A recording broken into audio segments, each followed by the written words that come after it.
2003-cü il, 4-cü il idi herhalde. Naxçıvanda mən davranışlarımız cid üçün baxırdılar. Bilirsiniz nəyə görə?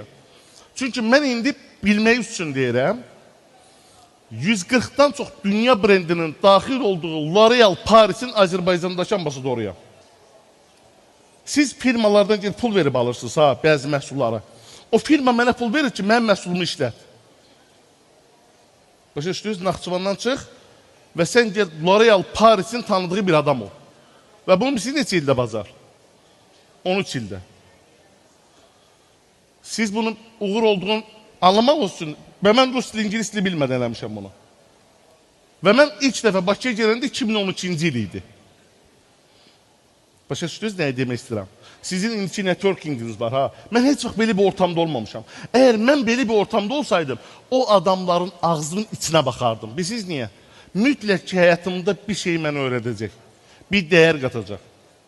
Yenə də deyirəm, mən Muradlara, Kamranlara və s. dostlarımız, hansı ki bizim komandanın heyəti var. O uşaqların 10 il əvvəl şəkillərlə baxanda sadəcə gülməyim gəlir. Təsəvvür edin, 19 yaşında bir oğlan bir gün gəldi ki, Sərxan bəy, daha sonra mən bəy deyimlə, rəis deyirlər. Dedim, buyur.